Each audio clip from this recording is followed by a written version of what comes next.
There's no way you're getting the Outlaws over me. There's only one way they're gonna choose. You gotta take this to the road. You're on.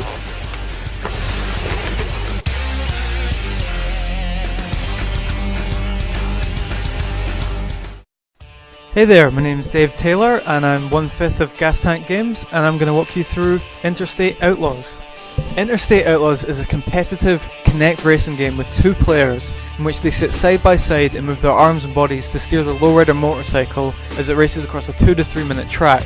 They'll have to avoid traps, collect time freezing pickups so that they can get the best time possible, so that they can win a coveted spot and get patched into the Outlaws biker gang. Now, I'll get into the ins and outs of the game in a minute, but for now, let's meet the team at Gastank. I'm Kenneth McKinnon, I'll be doing programming. I'm Adam Hastings, also programming. James Williamson, character artist and 3D animator. I'm Ian Mitchell, I'll be doing landmarks and environment art. I'm Dave Taylor and I'm going to be project manager, and I'll also be doing 2D and 3D art. We are Gastank Games from Aberdeen University.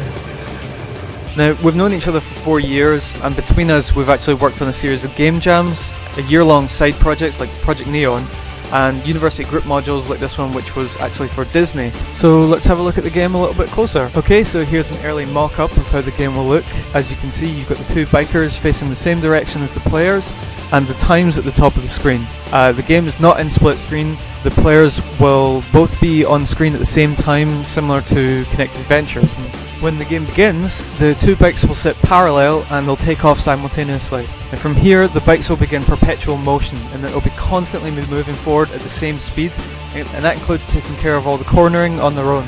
The driving space that the road allows will be an invisible box in which the players can freely move forwards, backwards, left and right, so that they can avoid incoming traps, pick up flaming tyres, or just bash into their rival.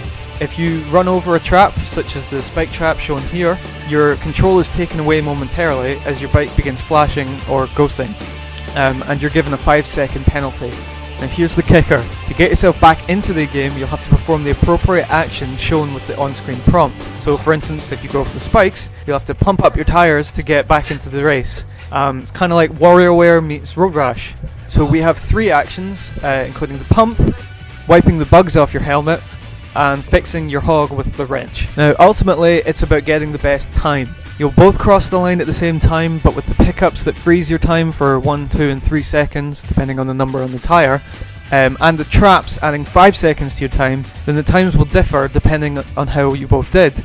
Now, Interstate Outlaws has a very distinct look that we have designed with the gameplay from the beginning to play on the iconic imagery and the popular culture of the setting. Taking influence from games like Sam & Max Hit the Road, Full Throttle, Crash Bandicoot and Road Rash, we look to give it a strong blend of humour and typical kind of US imagery that hasn't been seen before in a Kinect game. So how's the game going to look? Well, here's some early mock-ups of the environment, and while we're focusing on 2 things for the art, the team's skills and the time limit we have to make the game.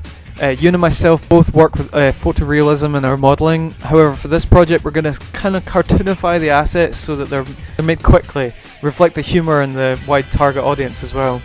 Jamie, meanwhile, will be working on creating 4 unique, exaggerated style character models. We're going to use 1 rig and 1 set of animations for all of them, and he'll be doing that for the first 2 weeks of the project. So once he's finished these, he'll hop over and help us create those landmarks and assets that we have a big list of, so we can have a strong library of interesting objects for the game. Jamie's characters will be created in ZBrush. Well, they'll also reflect the exaggerated style. These concepts shown now are actually how they might look. We might have to scale down the amount of characters, but we are going to have this kind of style for how they'll look regardless. The track itself will be made as modular, tileable planes so that we can have a quick and easy control over the layout of the roads. So then we can basically place the landmarks, randomly generate about 9 traps and 12 pickups across the track so that it changes enough times that it's different every time, but it's still easy for us to plan and lay out, and we can get things done very, very quickly in Unity. We're also considering multi-track selection and semi-customizable helmets, jacket patches, but this is all dependent on the time. Our programmers, Kenny and Adam, both have experience with creating 3D games, and our collective experience in Unity and Maya will have all the bases covered. Audio itself actually will be outsourced. Now finally, if we were to get into there, we'd love to just have a lot of fun with the event. We'd love to be able to print off bandanas and hand them out at the show, and we'd love to be able to have a big whiteboard to mark all the best times in it, kind of like the Top Gear lap times. We think that would just be a lot of fun to do, and So that's Interstate Outlaws, we're Gastank Games, and we really hope to hear back from you.